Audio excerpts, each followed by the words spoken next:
The Tale of Frieder and Catherlichen by the Brothers Grimm. There was once a man named Frieder and a woman named Catherlichen who had married each other and lived together as a young couple.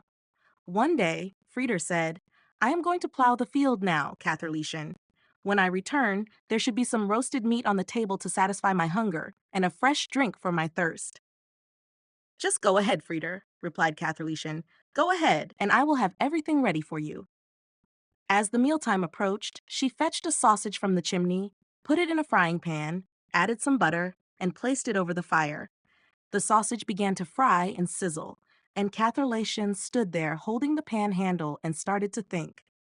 Suddenly, it occurred to her, while the sausage is cooking, you could go to the cellar and draw some beer.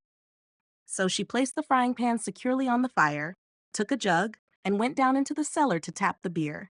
The beer flowed into the jug, and Catherlician watched it and then thought, "Oh no, the dog upstairs is not tied up. It could grab the sausage out of the pan. Well thought of." And in a flash, she was up the cellar steps, but the Spitz dog already had the sausage in its mouth and was dragging it across the floor. However, Catherlician, not lazy, chased after it and pursued it a good distance into the field. But the dog was faster than Catherlician and kept the sausage, bounding across the fields with it. "What's gone is gone," said Catherlician, and turned back. Since she had worn herself out running, she walked slowly and cooled down. Meanwhile, the beer was still running from the barrel, because Catherlician hadn't turned off the tap, and when the jug was full and there was no other place for it, it overflowed into the cellar and did not stop until the entire barrel was empty. As soon as she got to the steps, Catherlecian saw the disaster. "Oh no," she cried. "What am I going to do now to keep Frieder from finding out?" She thought for a while, and finally remembered that there was still a sack of fine wheat flour from the last fair up in the attic. She would fetch it down and scatter it over the beer. "Yes," she said, "he who saves something at the right time will have it when he needs it." And she climbed up to the attic, carried the sack down, and threw it right onto the jug full of beer, which she knocked over, and Frieder's drink also floated in the cellar. "It is just right," said Catherlician. "Where one thing is, the other must also be." And she spread the flour all over the cellar.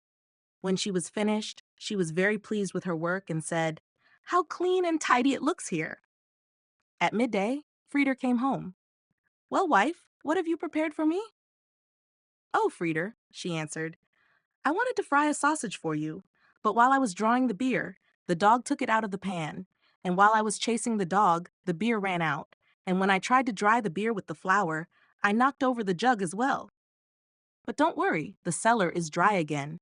Frieder said, Catherlician, you shouldn't have done that. You let the sausage be carried off, let the beer run out of the barrel, and wasted our fine flour." "Well, Frieder," she replied, "I didn't know that. You should have told me." The man thought, "If my wife is like this, I must be more careful." Now he had saved up a good sum of thalers, which he exchanged for gold coins. He said to Catherlician, "Look, these are yellow counters. I will put them in a pot and bury them in the stable under the cow's manger. But make sure you stay away from them, or it will be bad for you." She said, "No, Frieder, I definitely won't go near them." After Frieder had left, some peddlers came into the village selling earthenware bowls and pots and asked the young woman if she had anything to trade. "Oh, dear people," said Catherlician, "I have no money and can't buy anything, but if you can use yellow counters, I will buy from you." "Yellow counters? Why not? Just let us see them." "Then go into the stable and dig under the cow's manger, and you will find the yellow counters. I am not allowed to go there." The rogues went there, dug, and found pure gold. They grabbed it, ran off, and left their pots and bowls in the house. Catherlecian thought she should use her new things. Since there was already no lack of utensils in the kitchen, she knocked the bottom out of every pot and set them all as decorations on the fence posts around the house. When Frieder came and saw the new decorations, he said, "Catherlician, what have you done?" "I bought them, Frieder, for the yellow counters under the cow's manger.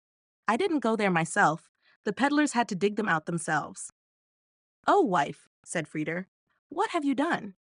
Those were not counters, but pure gold and all our wealth. You shouldn't have done that. Well, Frieder, she replied, I didn't know that. You should have told me beforehand. Catherlichen stood still for a moment and thought. Then she said, Listen, Frieder, we can still get the gold back. Let's chase after the thieves. So come on then, replied Frieder. Let's try it, but bring some butter and cheese with us so we have something to eat on the way. Yes, Frieder, I will bring it, said Catherlichen. They set off, and since Frieder was faster on foot, Catherlichen lagged behind.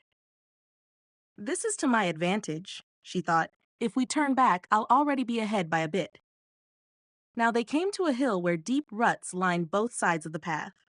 Look at that, said Catherlichen. What a terrible job they have done tearing up and pressing down this poor soil. It will never recover in its lifetime. Out of pity, she took her butter and spread it along the ruts on either side so the wheels wouldn't press down so hard on them. While she was bending down to do this, a cheese rolled out of her pocket and down the hill. Catherlichen said, I have already come up this way once. I'm not going back down. Let someone else go and fetch it. So she took another cheese and rolled it down the hill. But the cheeses didn't return, so she sent a third one down, thinking, maybe they are waiting for company and don't like going alone. When all three didn't come back, she said, I don't know what to make of this. Perhaps the third one got lost and didn't find the way. I'll send the fourth one to call them back. But the fourth did no better than the third. Catherlichen grew angry and threw down the fifth and sixth, and those were the last of them. She stood there for a while, waiting for them to return, but when they still didn't come back, she said, Oh, you are good for nothing. Do you think I'm going to wait longer for you? I'll just keep going. You can follow me. You have younger legs than I do. Catherlichen continued on and found Frieder, who had stopped and was waiting because he was hungry. Well, he said, hand over what you brought. She gave him the dry bread. Where are the butter and the cheese? Asked the man. Oh, Frieder, said Catherlichen, I used the butter to grease the ruts, and the cheeses will be here soon. One ran away, so I sent the others after it to call it back. Frieder said, You shouldn't have done that, Catherlichen, spreading butter on the road and rolling the cheeses down the hill. Well, Frieder, you should have told me beforehand. They ate the dry bread together, and Frieder said, Catherlichen, did you lock up the house before you left? No, Frieder, you should have told me beforehand. Then go back home and secure the house before we continue. Also, bring something else to eat. I'll wait here for you. Catherlichen went back, thinking, Frieder probably wants something different to eat. Maybe he doesn't like butter and cheese. I'll bring a cloth full of dried pears and a jug of vinegar to drink. Then she bolted the top door, but lifted the bottom door off its hinges, put it on her shoulder, and thought if she took the door to safety, the house would be secure. Catherlichen took her time on the way back, thinking, the longer I take, the more rest Frieder will get. When she reached him again, she said, Here, Frieder, you can secure the house yourself with the door. Oh, God, said Frieder. What a clever wife I have. She takes off the bottom door so everything can run in and bolts the top door. Now it's too late to go back home, but since you brought the door here, you can carry it from now on. I'll carry the door, Frieder, but the dried pears and the vinegar jug are too heavy for me. I'll hang them on the door so it can carry them. They went into the forest and searched for the thieves, but didn't find them. As it got dark, they climbed a tree to spend the night.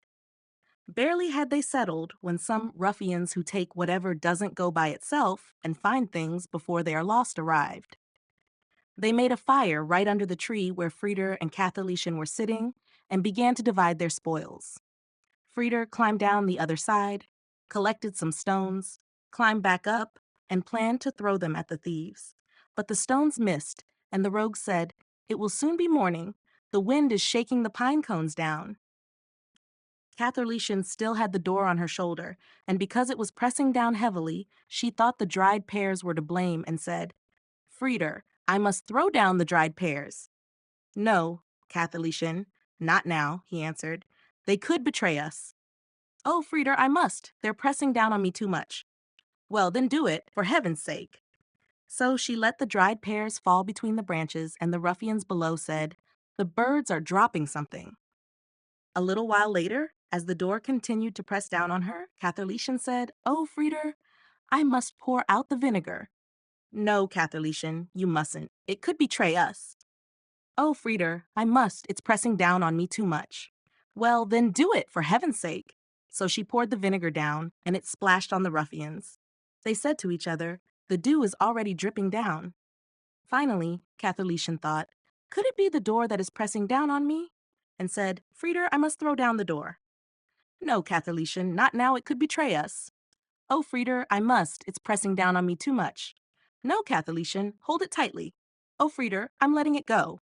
"Fine," Frieder replied angrily. "Let it fall for all I care." The door fell with a loud crash, and the ruffians below shouted, "The devil is coming down from the tree." They fled in terror, abandoning everything they had. At dawn, when the two climbed down, they found all their gold and carried it home.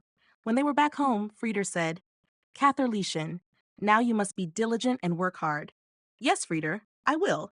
I'll go to the field to harvest the crops."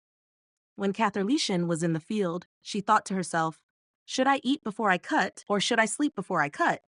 Hey, I think I'll eat first." So she ate, and over her meal, she became drowsy.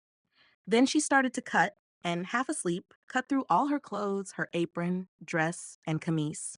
When Catherlichen woke up after a long sleep, she found herself standing half naked and said to herself, "Is it me or isn't it? Oh, it isn't me." Meanwhile, it had become night, so Catherlichen ran into the village, knocked on her husband's window, and called, "Frieder? What is it? I want to know if Catherlichen is inside." "Yes, yes," replied Frieder. "She is probably inside and sleeping." She said, "Good, then I'm already home," and ran off. Outside, Catherlichen met some thieves who were planning to steal. She went up to them and said, "I want to help you steal." The thieves thought she knew the local area well and were pleased. Catherlichen went in front of the houses and shouted, "People, do you have anything? We want to steal it." The thieves thought, "This won't end well," and wished they could get rid of Catherlichen. They said to her, "The pastor has turnips in his field outside the village. Go and pull some turnips for us." Catherlichen went to the field and started pulling turnips, but was so lazy that she didn't even stand up straight. A man passing by saw her, stood still, and thought it was the devil working in the turnips. He ran into the village to the pastor and said, "Pastor, there is the devil in your turnip field, and he is pulling up turnips." "Oh God," replied the pastor, "I have a lame foot, and I can't go out and banish him." The man said, "I will carry you," and he lifted him up and carried him to the field. When they arrived, Catherlichen stood up and stretched. "Oh, the devil!" shouted the pastor, and both of them fled. The pastor was so frightened that he ran faster with his lame foot than the man who had carried him on his healthy legs. 60. The Two Brothers. Once upon a time, there were two brothers, one rich and one poor. The rich one was a goldsmith and wicked at heart. The poor one earned his living by making brooms and was good and honest.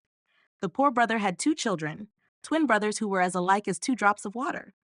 The two boys occasionally went to the rich man's house and sometimes received scraps to eat. It so happened that one day, as the poor man went into the woods to gather brushwood, he saw a bird that was entirely golden and more beautiful than any he had ever seen before. He picked up a small stone, threw it at the bird, and hit it successfully. However, only one golden feather fell down, and the bird flew away. The man took the feather and brought it to his brother, who examined it and said, "It is pure gold," and gave him a lot of money for it. The next day, the man climbed a birch tree and wanted to cut off a few branches. Then the same bird flew out, and when the man looked around, he found a nest with a golden egg inside. He took the egg home and brought it to his brother, who again said, "It is pure gold," and gave him what it was worth. Finally, the goldsmith said, "I would like to have the bird itself." The poor man went into the woods a third time and saw the golden bird again sitting on the tree. Then he took a stone and threw it down and brought it to his brother, who gave him a large heap of gold for it. "Now I can help myself," he thought, and went home satisfied. The goldsmith was clever and cunning and knew well what kind of bird it was. He called his wife and said, "Roast the golden bird for me and make sure nothing is missing. I want to eat it all alone." However, the bird was not an ordinary one, but of such a miraculous kind that whoever ate its heart and liver found a gold coin under their pillow every morning. The wife prepared the bird, put it on a spit, and roasted it. Now it happened that while it stood over the fire and the wife had to leave the kitchen for other work, the two children of the poor broom binder ran in, stood in front of the spit, and turned it around a few times. And just as two pieces fell out of the bird into the pan, one of them said, "Let's eat these few pieces. I am so hungry, no one will notice." So they both ate the pieces. But when the wife came back, saw they had eaten something, and said, "What have you eaten?" "A few pieces that fell out of the bird," they answered. "That was its heart and liver," said the wife, quite shocked. And so that her husband would not miss anything and become angry, she quickly slaughtered a chicken, took out its heart and liver, and put it next to the golden bird. When it was done, she carried it to the goldsmith, who ate it all alone and left nothing. But the next morning, when he reached under his pillow to get the gold coin, there was as little to be found as before. The two children, however, did not know what a stroke of luck had befallen them. The next morning, when they got up, something fell to the ground and rang, and when they picked it up, there were two gold coins. They brought them to their father, who wondered and said, "How could this have happened?" But when they found two more the next morning, and so every day, he went to his brother and told him the strange story. The goldsmith immediately understood what had happened, and that the children had eaten the heart and liver of the golden bird. And to take revenge, and because he was jealous and hard-hearted, he said to the father, "Your children are involved in something evil. Do not take the gold, and do not tolerate them any longer in your house, because he has power over them and can even bring ruin upon you." The father feared the evil one, and as hard as it was for him, he led the twins out into the forest and left them there with a heavy heart. Now the two children ran around in the woods, trying to find their way home, but could not find it and kept getting lost further. Finally, they met a hunter who asked, "Whose children are you?" "We are the poor broom binder's boys," they answered, and told him that their father did not want to keep them any longer in the house because a gold coin lay under their pillow every morning. "Well," said the hunter, "that's nothing bad at all, as long as you stay honest and don't slack off." Because he liked the children and had none of his own, the good man took them home and said, "I will be your father and raise you." They learned hunting from him, and the gold coin that each found when they got up, he saved for them if they needed it in the future. When they had grown up, their foster father one day took them into the forest and said, "Today you shall make your trial shot, so that I can pronounce you free and make you hunters." They went with him to the ambush and waited long, but no game appeared. The hunter looked up and saw a chain of snow geese in the shape of a triangle. He said to one of them, "Now shoot down one from each corner." He did so and thus accomplished his trial shot.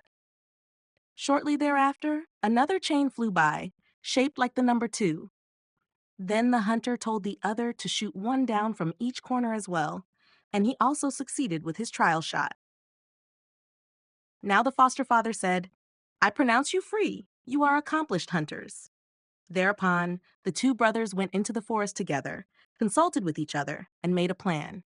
And when they had sat down in the evening to eat, they said to their foster father, "We will not touch the food and take no bite until you grant us a request." He said, "What is your request then?" They answered, "We have now finished learning. We must also try ourselves in the world, so allow us to depart and wander." The old man said joyfully, "You speak like brave hunters. What you desire has been my own wish. Go forth, you will fare well." Then they ate and drank joyfully together. When the appointed day came, the foster father gave each of them a good rifle and a dog, and allowed each to take as many of his saved gold coins as he wanted. Then he accompanied them part of the way, and at parting he gave them each a shining knife and said, "When you separate someday, thrust this knife into a tree at the crossroads. One can see from it, when he comes back, how it has fared with his absent brother, for the side towards which he went will rust if he dies. As long as he lives, it will remain shiny."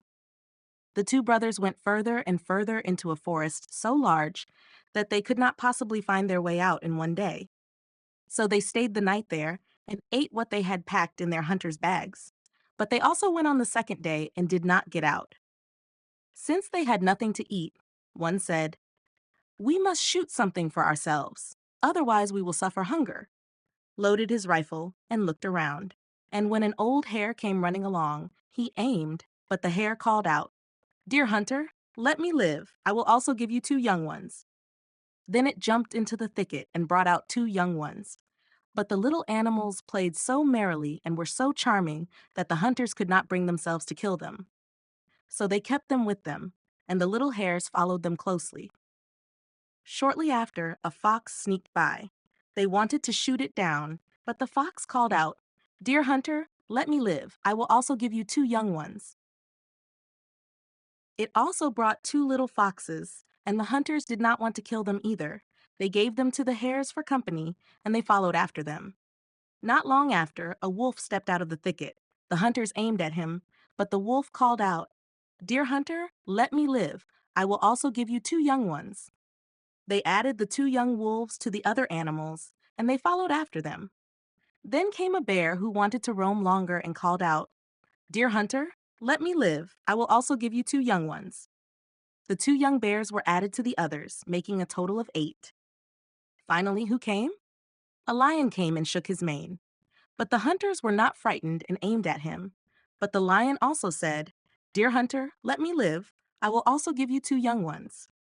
He also brought his young ones, and now the hunters had two lions, two bears, two wolves, two foxes, and two hares following them and serving them. However, their hunger had not been satisfied with this, so they said to the foxes, "Listen, you cunning ones, get us something to eat. You know the area well." They answered, "Not far from here lies a village where we've often fetched chickens. We will show you the way there." So they went to the village, bought something to eat, also gave their animals food, and then continued on. The foxes knew their way around the area well, where the chicken farms were, and could guide the hunters everywhere. Now they wandered around for a while, but could not find employment where they stayed together. So they said, "There is no other way. We must separate." They divided the animals so that each got a lion, a bear, a wolf, a fox, and a hare. Then they parted, promised each other brotherly love until death, and thrust the knife that their foster father had given them into a tree, whereupon one went eastward and the other westward. The youngest brother, with his animals, arrived in a city draped entirely in black mourning. He entered an inn and asked the innkeeper if he could accommodate his animals. The innkeeper gave them a stable where there was a hole in the wall. The hare crawled out and fetched a cabbage, the fox fetched a chicken, and after devouring it, also the rooster. However, the wolf, bear, and lion, being too large, could not get out. So the innkeeper had them brought to where a cow was lying on the grass, and they ate their fill. After the hunter had cared for his animals, he asked the innkeeper why the city was hung with mourning. The innkeeper said, "Because tomorrow our king's only daughter will die." The hunter asked, "Is she seriously ill?" "No," replied the innkeeper. "She is fresh and healthy, but she must die." "How is that possible?" asked the hunter. "Outside the city, there is a high mountain where a dragon lives. Every year he must have a pure maiden, or else he will devastate the entire land. Now all the maidens have been given, and none are left except the king's daughter. Yet there is no mercy. She must be handed over to him tomorrow." The hunter asked, "Why has the dragon not been killed?" "Ah," replied the innkeeper, "many knights have tried, but all have lost their lives. The king has promised his daughter's hand in marriage and the kingdom to whoever defeats the dragon, even after his death." The hunter said nothing more about it, but the next morning he took his animals and climbed the dragon's mountain with them. At the top was a small church, and on the altar were 3 filled cups, with the inscription, "Whoever drinks from these cups will become the strongest man on earth and will wield the sword buried before the threshold." The hunter did not drink from them, went outside, and searched for the sword in the ground, but could not move it from its place. So he went back and drank from the cups, becoming strong enough to lift the sword easily. When the hour came for the maiden to be delivered to the dragon, she was accompanied by the king, the marshal, and the courtiers. From afar, she saw the hunter atop the dragon's mountain and thought the dragon was waiting for her there. Reluctantly, fearing for the city, she made the arduous journey. The king and courtiers returned home in great sorrow, while the king's marshal stayed behind to witness everything from a distance. When the king's daughter reached the top of the mountain, instead of the dragon, she found the young hunter, who comforted her and said he would save her. He led her into the church and locked her inside. Not long after, with a great roar, the seven-headed dragon came rushing forward. When he saw the hunter, he was astonished and said, "What are you doing here on the mountain?" The hunter replied, "I have come to fight you." Said the dragon, "Many a knight has lost his life here. I will deal with you as well," and breathed fire from 7 mouths. The fire was meant to ignite the dry grass and suffocate the hunter in smoke and heat, but the animals ran up and stamped out the fire. Enraged, the dragon charged at the hunter, but he swung his sword, singing through the air, and cut off 3 heads. The dragon became even more furious, rose into the air, spewed flames over the hunter, and tried to pounce on him, but the hunter drew his sword again and chopped off another 3 heads. The monster weakened and sank down, but tried to attack the hunter once more. With his last strength, the hunter called his animals, who tore the dragon to pieces. When the battle was over, the hunter unlocked the church and found the king's daughter lying on the ground, having fainted from fear and shock during the fight. He carried her out, and when she came to herself and opened her eyes, he showed her the torn dragon and told her she was now free. She rejoiced and said, "Now you shall be my dearest husband, for my father promised me to the one who kills the dragon." She took off her coral necklace and distributed it among the animals as a reward, with the lion receiving the golden clasp. She gave the hunter her handkerchief, on which her name was embroidered. He cut out the tongues from the 7 dragon heads, wrapped them in the cloth, and kept them safe. When this happened, because he was so weary and tired from the fire and the battle, he said to the maiden, "We are both so weary and tired, let us sleep a little." She agreed, and they lay down on the ground. The hunter said to the lion, "You shall keep watch so that no one attacks us while we sleep." And both fell asleep. The lion lay down beside them to keep watch, but he too was tired from the battle. He called the bear and said, "Lie down beside me. I need to sleep a little. Wake me up if anything happens." The bear lay down beside him, but he too was tired and called the wolf, saying, "Lie down beside me. I need to sleep a little. Wake me up if anything happens." The wolf lay down beside him, but he too was tired and called the fox, saying, "Lie down beside me. I need to sleep a little. Wake me up if anything happens." The fox lay down beside him, but he too was tired. He called the hare and said, "Lie down beside me. I need to sleep a little. Wake me up if anything happens." The hare sat down beside him, but the poor hare was tired and had no one to call for watch, so he fell asleep. Thus the king's daughter, the hunter, the lion, the bear, the wolf, the fox, and the hare all slept deeply. Meanwhile, the marshal, who was supposed to watch from afar, when he saw the dragon did not fly away with the maiden and all was quiet on the mountain, took heart and climbed up. There lay the dragon, torn to pieces on the ground, and not far away lay the king's daughter and a hunter with his animals, all deeply asleep. Because he was wicked and godless, he took his sword and cut off the hunter's head. He then lifted the maiden in his arms and carried her down the mountain. She woke up and was frightened, but the marshal said, "You are in my hands. You must say that it was I who killed the dragon." "I cannot do that," she replied, "for it was a hunter with his animals who did it." He drew his sword and threatened to kill her if she did not obey him, forcing her to agree. He then brought her before the king, who could hardly contain his joy when he saw his beloved child alive, whom he had believed torn to pieces by the monster. The marshal said to him, "I killed the dragon and freed the maiden and the whole kingdom. Therefore, I claim her as my bride, as promised." The king asked the maiden, "Is what he says true?" "Ah, yes," she answered. "It must be true, but I insist that the wedding be celebrated only a year from now," for she hoped to hear news of her dear hunter in that time. On the dragon's mountain, the animals still lay beside their dead master, sleeping. A large bumblebee landed on the hare's nose, but the hare brushed it away with his paw and went back to sleep. The bee came a second time, but the hare brushed it away again and continued sleeping. On the third attempt, the bee stung his nose, waking him up. As soon as the hare was awake, he woke up the fox, who woke up the wolf, who woke up the bear, who woke up the lion. When the lion woke up and saw that the maiden was gone and his master was dead, he began to roar furiously and shouted, "Who has done this? Bear, why did you not wake me?" The bear asked the wolf, "Why did you not wake me?" And the wolf asked the fox, "Why did you not wake me?" And the fox asked the hare, "Why did you not wake me?" The poor hare knew nothing to answer alone, and the blame fell on him. They wanted to attack him, but he begged and said, "Do not kill me. I will bring our master back to life. I know of a mountain where a root grows. Whoever holds it in their mouth will be healed of all illness and wounds. But the mountain is 200 hours from here." The lion said, "You must run there and back in 24 hours and bring the root." So the hare dashed off, and in 24 hours he returned with the root. The lion reattached the hunter's head, and the hare placed the root in his mouth. Immediately, everything came together again. His heart beat and life returned. When the hunter woke up and did not see the maiden, he thought, "She must have left while I slept to be rid of me." In their rush, the lion had mistakenly attached his head upside down, which the hunter did not notice amidst his sad thoughts of the king's daughter.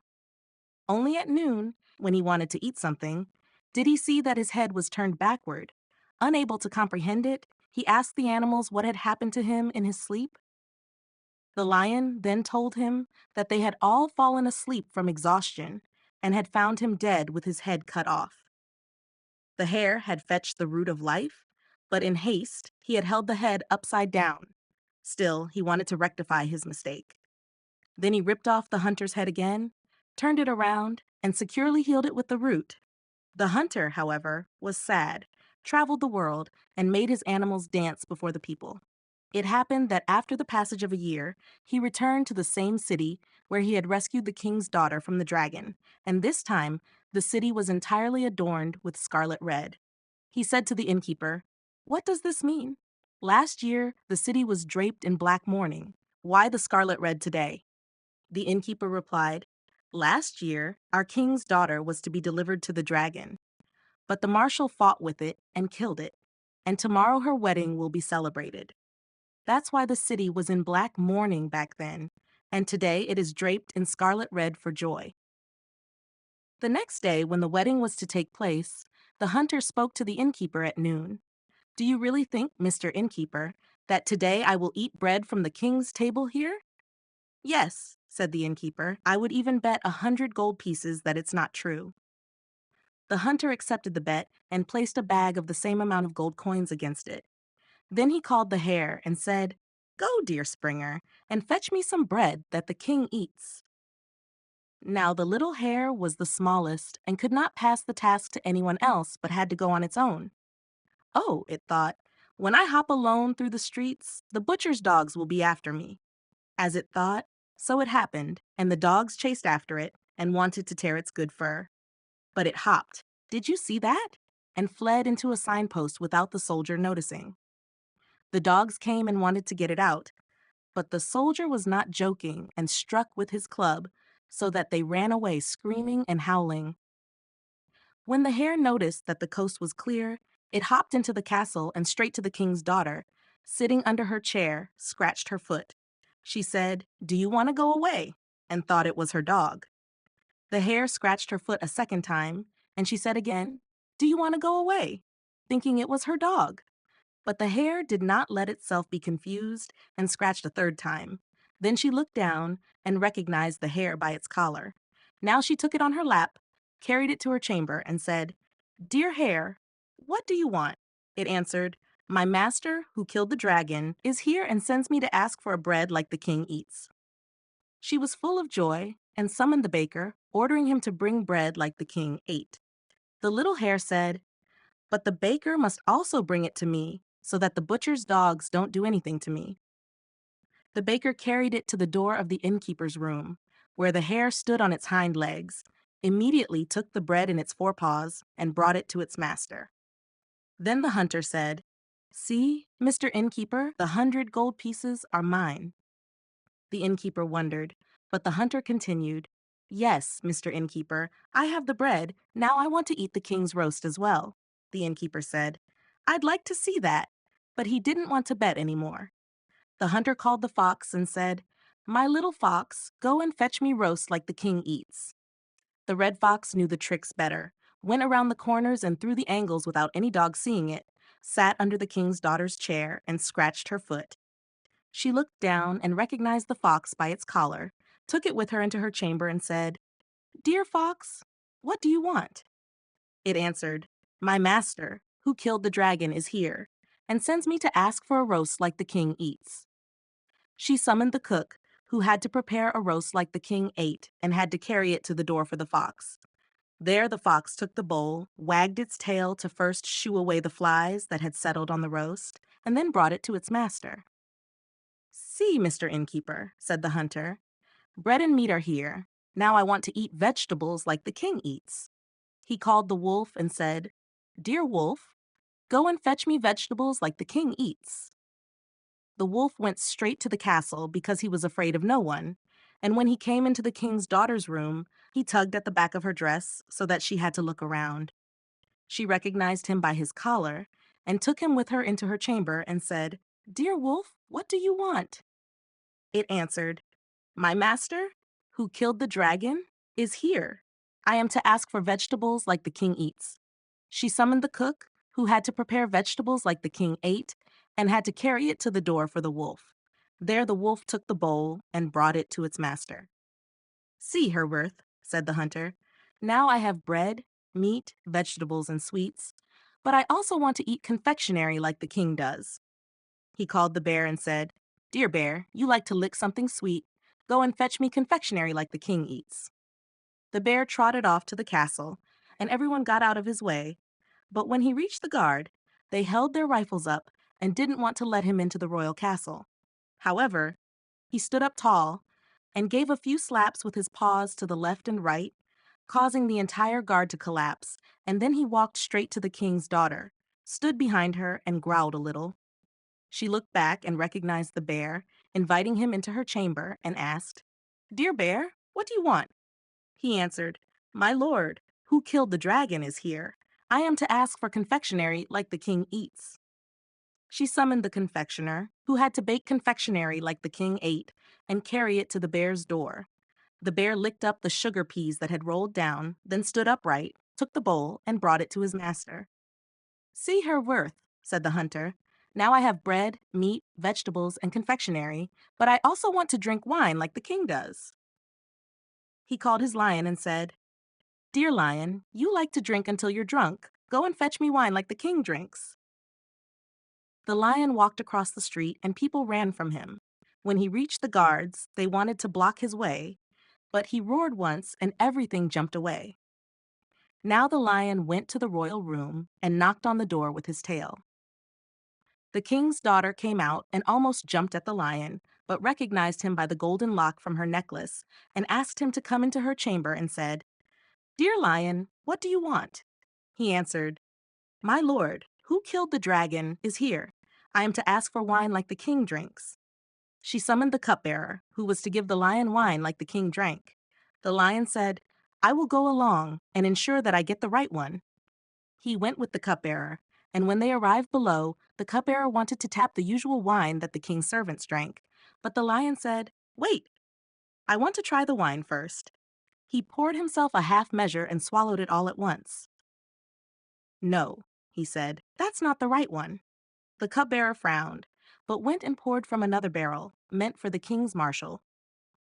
The lion said, "Wait, I want to try the wine first," poured himself a half measure and drank it. "That's better, but still not the right one."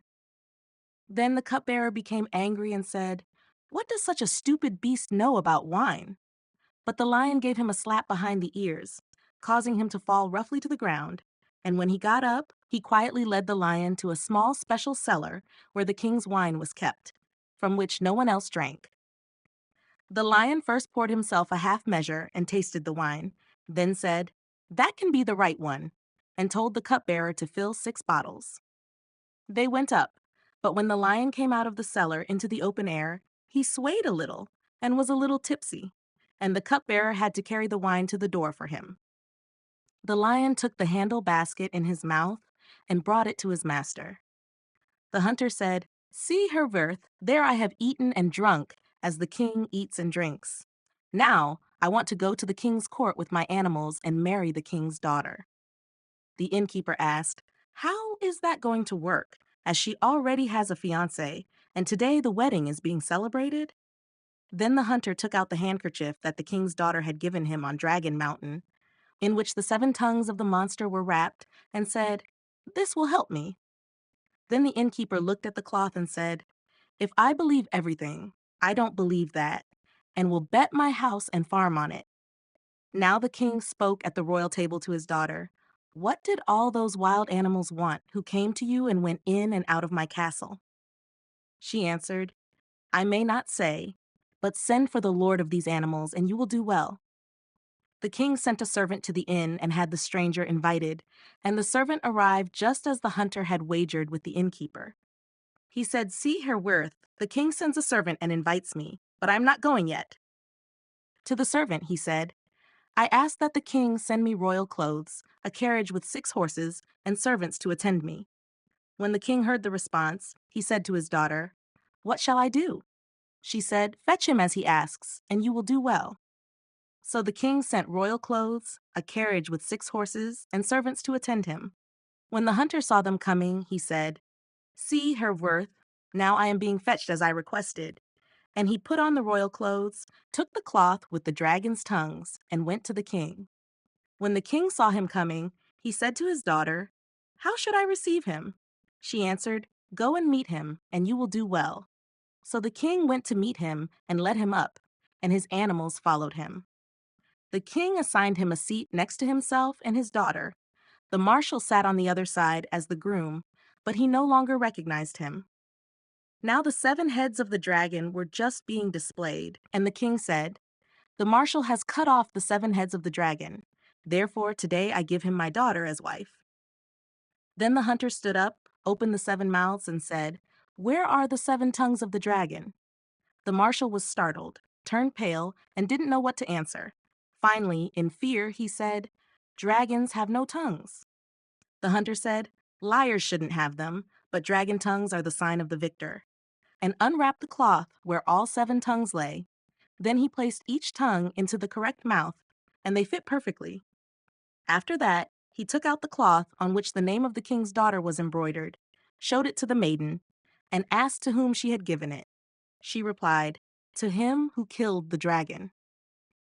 Then he called his animals, took off each one's collar, and from the lion the golden lock, and showed it to the maiden, asking to whom it belonged. She said, "The collar and the golden lock were mine. I distributed them among the animals that helped defeat the dragon." The hunter said, "When I rested and slept tired from the fight, the marshal came and cut off my head. Then he carried off the king's daughter and claimed he was the one who killed the dragon. And I prove his lie with the tongues, the cloth, and the collar." He then told how his animals had healed him with a miraculous root and that he had traveled with them for a year before returning here, where he learned of the marshal's deceit through the innkeeper's account. The king asked his daughter, "Is it true that this man killed the dragon?" She answered, "Yes, it is true. Now I can reveal the marshal's crime, because it came to light without my help, for he forced me to promise to keep silent. Therefore, I insisted that the wedding should only be celebrated a year and a day later." Then the king called 12 counselors who were to judge the marshal, and they sentenced him to be torn apart by 4 oxen. Thus the marshal was punished, but the king handed his daughter over to the hunter and appointed him as his viceroy throughout the realm. The wedding was celebrated with great joy, and the young king sent for his father and foster father, showering them with treasures. He did not forget the innkeeper. He called him and said, "See, Herr Wirth, I have married the king's daughter, and your house and farm are mine." The innkeeper said, "Yes, that would be according to rights." However, the young king said, "It shall be according to grace." He shall keep his house and farm, and I will give him 1,000 gold pieces besides." Now the young king and the young queen were in good spirits and lived happily together. He often went out hunting, as it was his joy, and his faithful animals always accompanied him. Nearby, however, there was a forest rumored to be eerie, and once someone entered, they would not easily find their way out again. The young king, however, had a strong desire to hunt there, and did not leave the old king in peace until he permitted it. So he rode out with a large entourage, and when he reached the forest, he saw a snow-white hind inside and said to his men, "Wait here until I return. I will hunt this beautiful game," and rode into the forest after it, with only his animals following him. The men waited until evening, but he did not return. They rode home and told the young queen, "The young king chased a white hind into the enchanted forest and has not returned." She was greatly worried about him. He continued to chase after the beautiful wild game, but could never catch it. Whenever he thought it was within shooting range, he saw it spring away into the distance, and finally, it vanished completely. Now he realized he had wandered deep into the forest, took his horn, and blew it, but received no answer, as his men couldn't hear it. As night fell, he saw that he couldn't return that day, so he dismounted, made a fire by a tree, and intended to spend the night there. As he sat by the fire, his animals lying beside him, he thought he heard a human voice. He looked around but saw nothing. Soon after, he heard a groan from above, and looking up, he saw an old woman sitting in a tree, constantly lamenting, "Hoo, hoo, hoo, I'm freezing." He said, "Come down and warm yourself if you're cold." But she said, "No, your animals bite me." He replied, "They won't harm you, old mother, just come down." However, she was a witch and said, "I will throw you a rod from the tree. If you strike them with it on their backs, they won't harm me." She threw him a little rod, and he struck them with it. Immediately they lay still and turned into stone. Once the witch was sure the animals couldn't harm her, she jumped down and touched him with a rod, turning him into stone as well. Then she laughed and dragged him and the animals into a ditch, where more such stones lay. Meanwhile, as the young king did not return at all, the queen's anxiety and worry only grew. At this time, the other brother who had walked eastward at their parting arrived in the kingdom. He had sought service but found none, had wandered around, and had made his animals dance. Then he remembered he wanted to check on the knife they had stuck in a tree trunk at their parting to learn about his brother's fate. When he arrived there, his brother's side was half rusted and half still shiny. He was alarmed and thought, "A great misfortune must have befallen my brother, but perhaps I can still save him, for half of the knife is still shiny."